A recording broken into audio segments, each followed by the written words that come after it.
I just wanted to give you a little tip about putting your artwork, into frames, and some of the things that might come in handy to inspire you to keep painting. Again, that's always my goal, right? Our goal.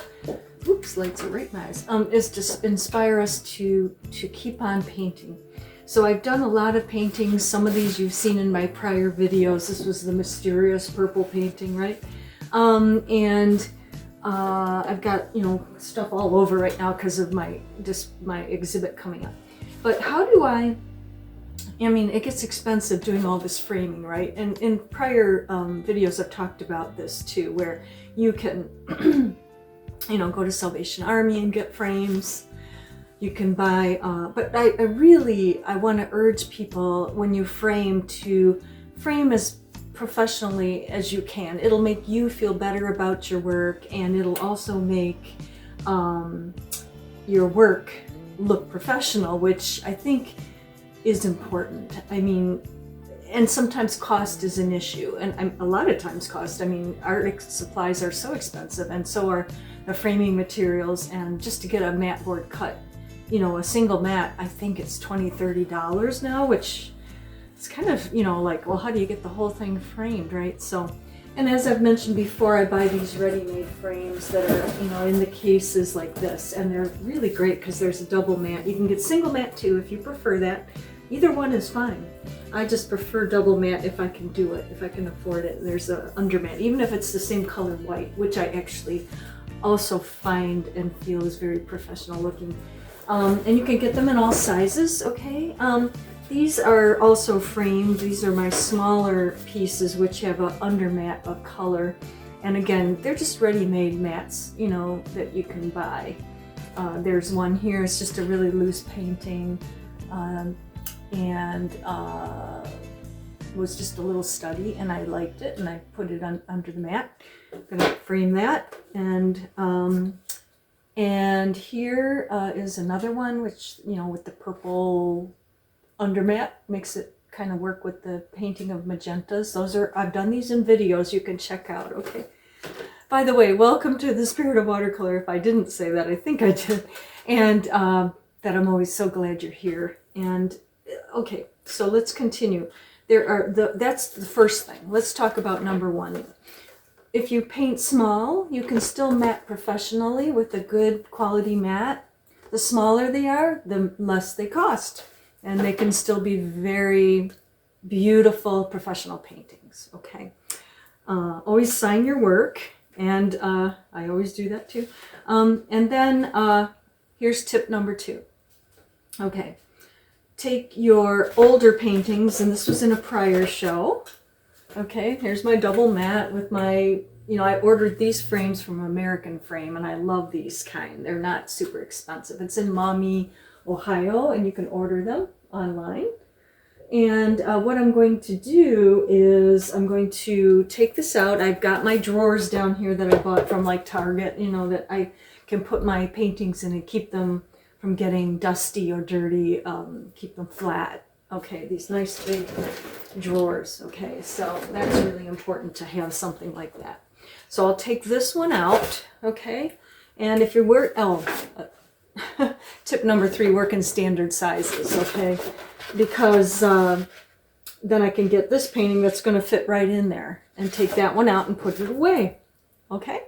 And I can always reframe this differently if I want to in the future, or put it back in here, okay? So those are my quick tips on that, and that's what I'm doing now. I'm going through all my artwork for an exhibit at my church, and I'm going to, be taking things out of frame and then popping in the new ones. So that's the quick tip here.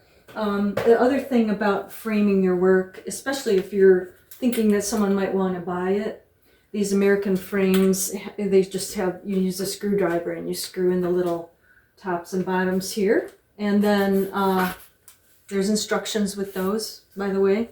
And there's these little clips in here that you put in to hold it taut. I'll pop one out if you'd like. Whoa. I have another one somewhere. Hold on. That one went flying. Well, I'll get another one out here. Gotta take it apart anyway, right? Oh, let's try that and not shoot it across the room. There's one over here. That was funny. Well, I think you have to do this with a screwdriver too to pop them out. Okay, let's see. So I'll take my screwdriver and I'll pop that out. So you can see these hinges. You just buy these, you know, I'm trying to remember where I actually bought these. I have so many. Oh, these came with the frames actually. So, and you can get them at the frame shops probably too. Then, if you have your work professionally framed, it's so expensive. So, you know, that's what we need to do is do a video just on the framing. Yes, we do. But anyway, so let me just get a hinge out, and then I'll just tell you one more thing about framing these, which you could probably see already is the wire there. And that comes with the kit as well. And we'll go through and take one of these apart in another video. I think that'll be another quick video, so you can, you know, do these yourself and save yourself a lot of money, and they're not hard to do. I've always felt very good about learning how to use a screwdriver, and you know me, I have some visual impairment. Put on my glasses and get in there and, you know, screw these things together. They fit right together, like I said, these hinges, but then you pop in these little clips, and that holds it from wiggling around, and you don't want your painting to be wiggling around, especially if there's glass in it, or even plexiglass, because it can scratch that up. So I'm pushing that back in, and then I'll quickly show you the, this is a wire, and of course these little hinges, they just screw right into. Okay, and there's some pop-in ones like this as well. They just pop in. They're a little harder to handle for some reason for me, but some people like it better than trying to screw all these screws in everywhere. And when you screw this, you can loosen it and move this up or down, and then you put your wire in and you just wrap it and wrap it and wrap it around. And I'll show you how to do one of those. That'll be something I'll keep in mind for a future video, so that you can make your work look nice and professionally framed. And you know, this is a very simple painting, not my best. It's okay. It's nice of roses. Because that's a matter of opinion, but when you put it all together in a frame like that, it immediately goes and looks a whole lot nicer even still. And not to mention if you have a really nice painting. One more tip about this, what I find is very enhancing to a painting when I frame it, even if it's a simple frame like this, okay? I look at the color, because these come in copper and bronze and black, and this one's kind of like a gray, silvery gray, and there's silver and gold, all kinds of colors. And a lot of times if you look at your artwork, here's another one, it's kind of used to be ironed, but you know, if those colors, like this one doesn't really have that black in it, so this dark deep black gray, shimmery gray frame. But the other one that I was showing you does. It has a lot of lunar black in it, which is kind of a metallic-y black, sedimentary black, which actually looks really nice with the frame. So that's what I'm telling you there, is that the frame should be very color coordinated, in my opinion, with the painting.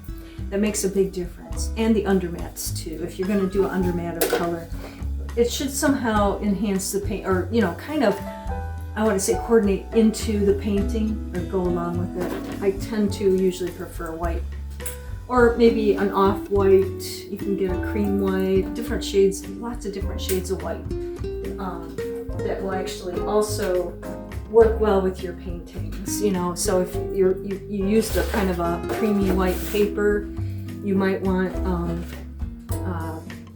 a creamier white mat to go with it. But sometimes when I have a lot of white in my painting and it's a color, you know, like snow, I might want a cream mat around it to make that snow pop more. So, you know, there's just a lot of little tips in this video that I just wanted to share, because they're very helpful when you're thinking about how do I frame.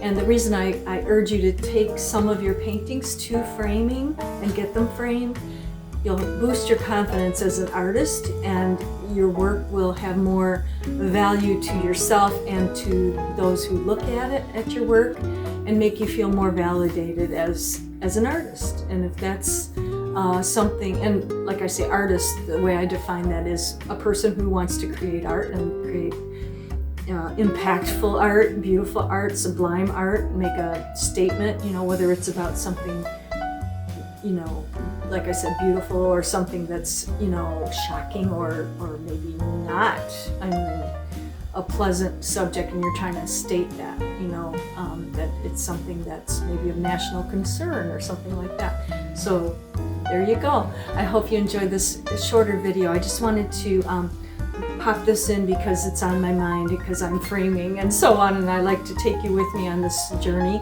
of being an artist, and hopefully you are succeeding in the small steps you take, one step at a time, towards building that confidence and that ability to be what you want to be with your work, and to also enjoy the process and the journey. So thank you for coming back to my videos. Keep coming, keep subscribing, and I look forward to seeing you as we go into the next piece, which I'm working on. We're going to draw in that sky and the trees that are framing the sky, and with the red in it and the clouds. It's going to be a drama piece. So join me there, and I'll see you real soon.